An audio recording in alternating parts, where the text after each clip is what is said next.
So welcome back, our Deputy Town Manager and CFO, Scott McCarty, to present on this item as well. Thanks, Scott. I'm glad we're onto this item, so thanks for that. Some things are just not meant to be, I guess, between dates and times and postings. But anyway, we'll shift gears to the budget.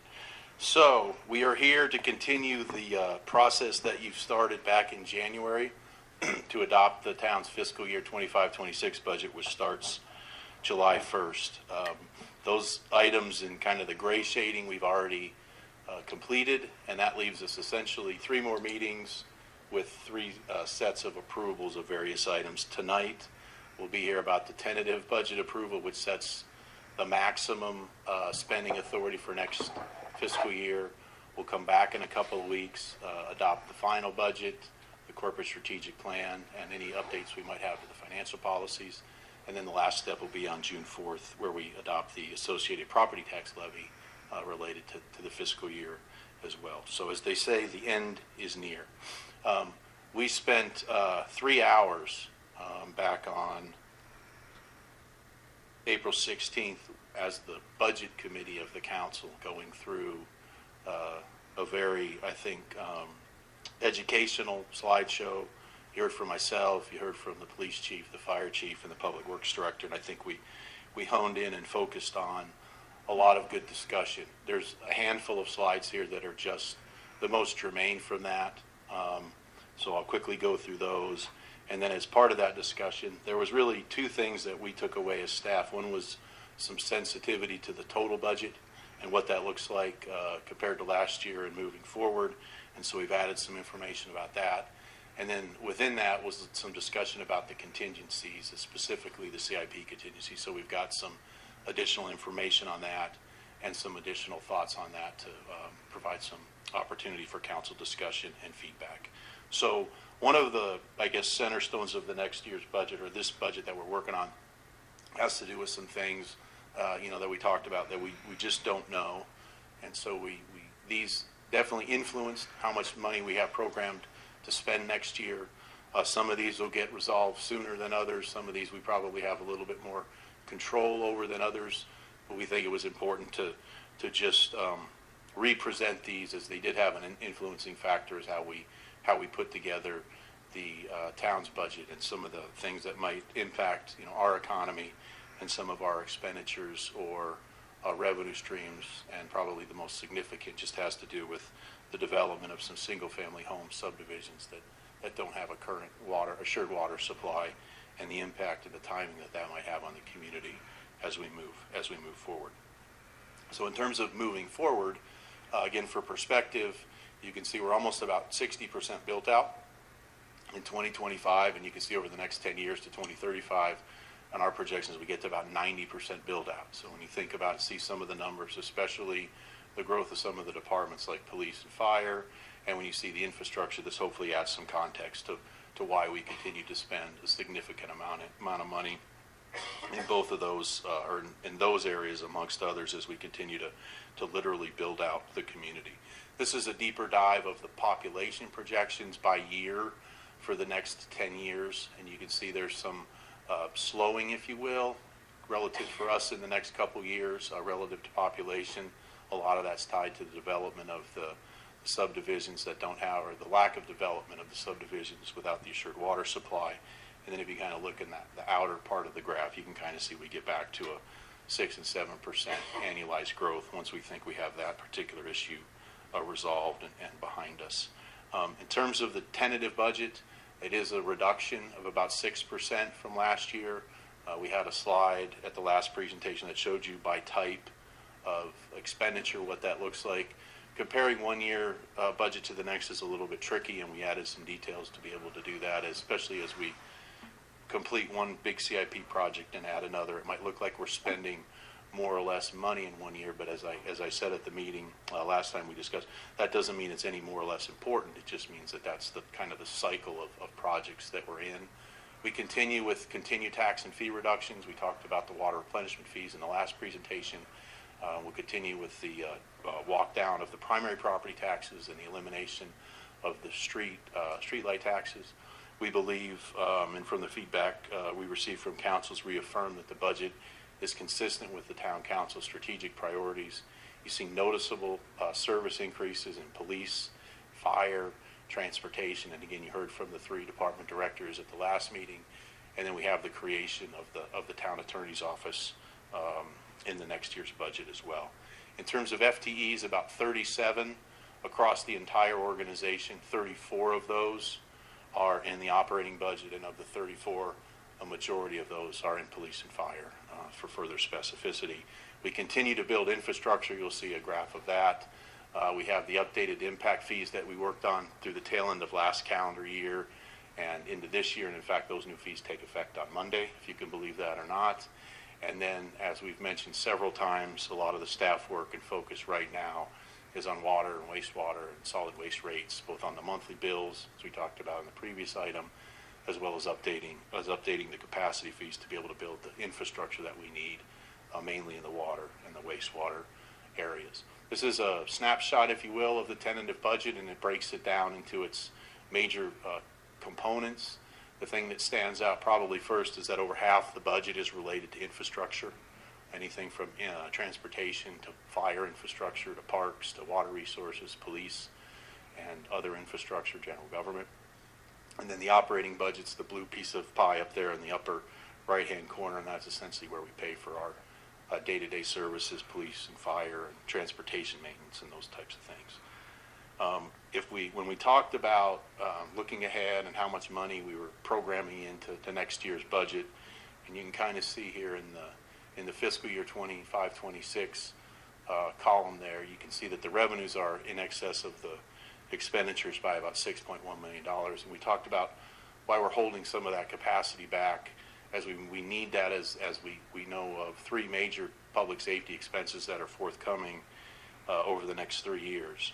The first one is next year, or the year after this that we're talking about, be $5 million for the mortgage on you will, if on the police headquarters and the parking garage and fleet maintenance building. After that, we're going to open up a new fire station in the south central part of town. Annual operating costs on a fire station are right about $4 million. And then the year after that will be the intention to bring PD dispatch services in-house. So we are planning, that's $15 million more essentially in public safety direct spending, and that influenced how much money we released into the operating budget next year. So we have that capacity in those out years to be able to afford these known and priority expenses moving forward. If you take a further dive at the operating budget, $187 million in terms of how we spend it, the 4 most expensive services we provide, police, transportation, fire, medical, parks and rec, and then the 5th category is all the others, so the internal services and and we believe this strongly reflects the priorities of the town council, at least at the top 3 level: police, transportation, and fire and medical. I alluded to earlier about infrastructure spending, and we have this here for perspective, and the red bar is, at build out of this community, the amount of infrastructure we believe we need today is somewhere around $3 billion. We have about maybe half of that, just in round numbers, already constructed, and so you essentially have half of the community to still build in terms of infrastructure, and emphasizes the importance of what we're doing in terms of the size of the budget. Again, makes sense why that's half of our budget. Is we have a tremendous amount of infrastructure to build across these 6 categories of infrastructure: police and fire, parks and trails, water, wastewater, and transportation. So you've seen this graph before, and again, it helps to provide some context. Take a little bit deeper dive here in infrastructure, and that'll transition into the discussion about contingencies and then just the size of the budget.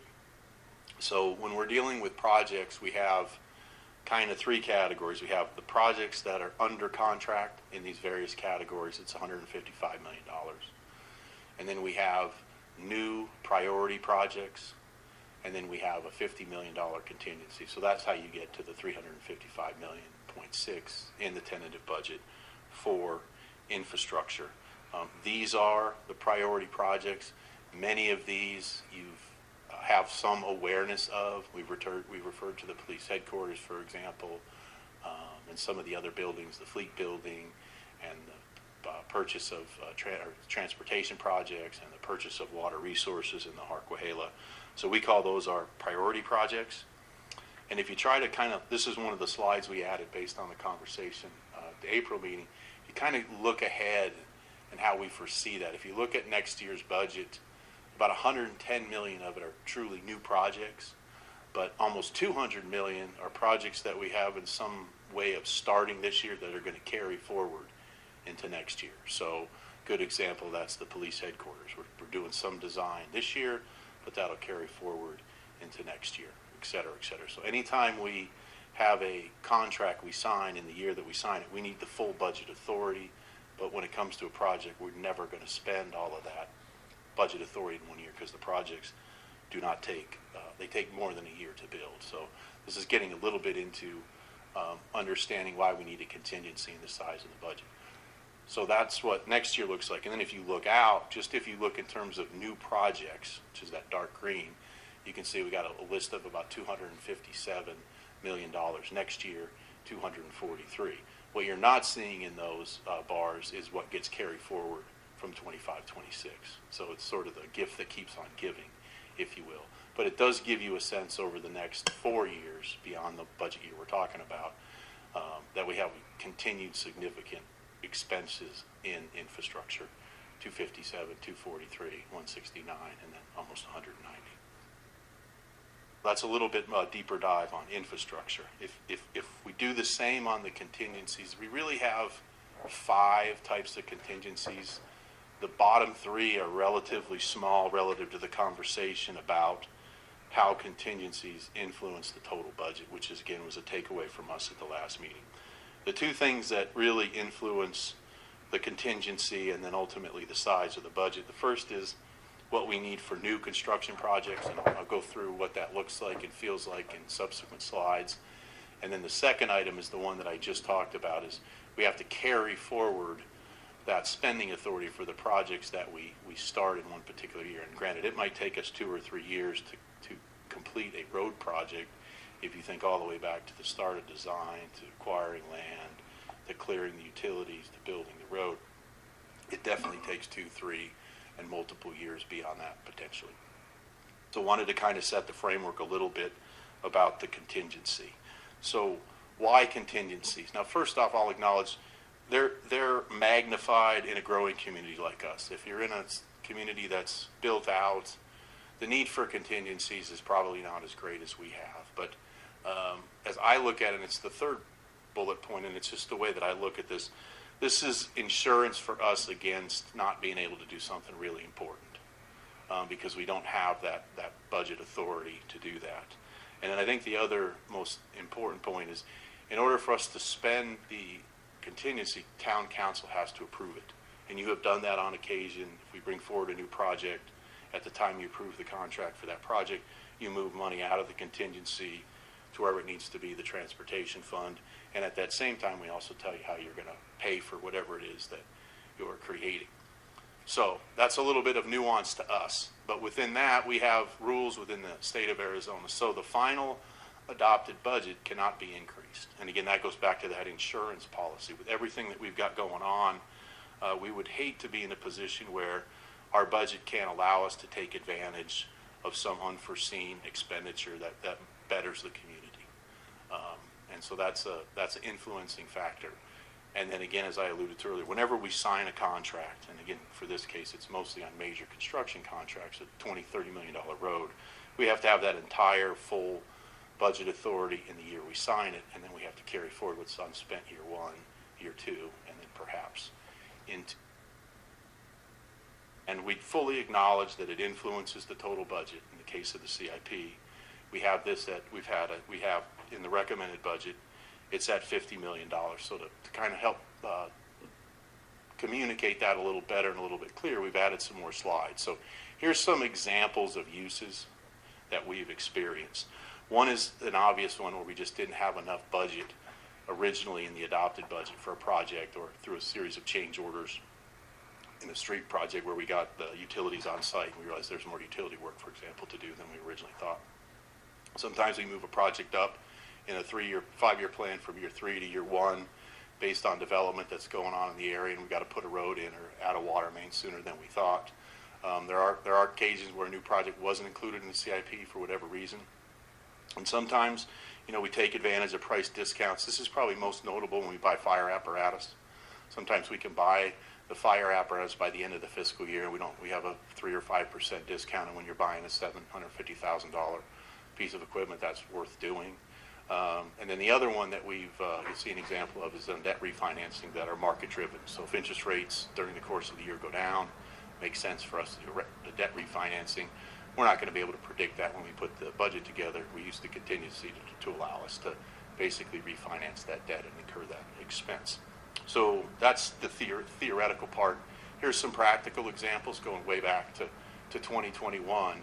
And a couple things to point out is when we started this practice, we were at $12.5 million back in 2021. And that was probably a big number, and that's what we thought was appropriate back then. And now, given the size of the town's budget and all we got going on, the number has grown to 50. So we've kind of monitored that over the years. And then you can see, let's just take a look at the current year example. Earlier tonight, you approved a $15 million parkland purchase. That was possible to do because of the contingency, and as was mentioned in some of the council comments, part of the advantage of doing that was to cap the growth of the cost of an acre of land out here. It allowed us to do that. So there's some sort of cost savings there if we were to do the transaction tonight as opposed to a year from now. And then the other example that I alluded to, we paid off about $12 million worth of debt with this contingency based on market conditions. And then you have some other examples about buying a fire apparatus, Pinell County IGA on a road, and various other expenses. So yes, we have it. Yes, we use it. But again, it takes council approval to do it. And when we do use it, we bring you the full story and say, this is what we're doing, and this is how we're going to pay for it, provide you the opportunity to make that policy decision about spending that kind of money, and fully acknowledging that when we're using that part or the CIP contingency, it's usually $1 million decisions. It's not a few $100,000. These are, as you can see from the examples, several $1 million decisions. But again, they have served us well in terms of some of those projects that we were able to get done or get done sooner because we had the ability to have the funding and keep the project moving. So our recommendation is to acknowledge that we can do better with this, I think, through our process of evaluating and certainly communicating it. But for now, our recommendation is to keep the 25-26 contingency amount for the CIP at the $50 million. And then as we develop next year's budget for 26-27, do so in the following context. Have a financial policy that kind of backgrounds and purpose what a contingency is. It's not just this free pot of money to go do whatever. In fact, it's really not a pot of money at all. It's just an expenditure authority. We can do a better job of talking about the approach to determining the amount. And again, like goes back to several years ago, we were at 12.5. Now we're at 50. There'll probably be a time we can go back to 10 as we continue to get built out. I think the annual reporting of its use would be helpful. We try to do that as we have specific projects that come to council for approval, but some kind of annual report that says, this is what we did all year throughout the year. It's kind of hard to keep track of, and you can shake it. Okay, now I understand that. We can bring that forward with the budget. And then I think the last bullet point, we've got some slides on this, is again, to look at the total budget in terms of the voter-approved permanent-based budget. And we really haven't done that in the past up to this point. So I want to take a couple of slides to do that. So back in August of 22, even prior to that, the town council made the strategic decision to get away from the home rule approach where we had to go to the voters every 4 years to essentially ask them for the amount of the budget. And we went to a permanent base, and that, through a lot of hard work of staff and Dan and council's leadership, that initiative passed by 82%. And essentially what that does is set up a long-term base or a long-term budget for us to live within so we don't have to go back every 4 years. And that number was, and I remember having these conversations with council about how big that is, but we're going out there years to try to accommodate how big our budgets could get to. So we're roughly, for this year, under that methodology and approach, we're at almost $770 million in terms of what the voters would have approved through that initiative. And what we're bringing you is, $344 million under that amount. So again, to try to bring some perspective of where we are with the budget and looking at it through the lens of the permanent base adjustment. So here's the math on how this all works, if that was of interest. But again, I think the important part here is that's the ultimate cap that we have imposed on ourselves, is what the voters approved through that particular calculation of the permanent budget. So that kind of wraps stuff up for the tentative budget. And as I alluded to earlier, the tentative budget is the maximum budget that we can have. In 2 weeks, when we come back with the final budget, there exists the ability exists to set the final budget lower than the tentative budget, but it can't be higher than the tentative budget. So if you go back to when we started a lot of this in January, a couple of things have developed since that point, and those are the two that are listed on this slide. It's highly likely that we'll be able to execute the Harquahala water purchase in this budget, and it's currently slated in next year's budget, so we would recommend we take it out. And you just approved the Bosma land purchase, which was in next year's budget, so we're definitely going to take that out. So again, you're not voting on the $627.7 million tonight, but we're asking you to approve the tentative at the 682.7. This is more of a telegraph slide that says, with your head nods, we're likely to bring back a final budget that's $627.7 million, so $55 million lower than the tentative budget. So with that, Mayor, the motion is to approve the tentative budget. I'm happy to see we have not only the date, but also the time with this particular one. So we're 2 for 2. And again, it sets the maximum budget amount. So now would be any questions for the staff, any feedback you have about the tentative budget, or any subsequent discussions you all want to have about the contingency recommendation, or just feedback about the size of the budget. We are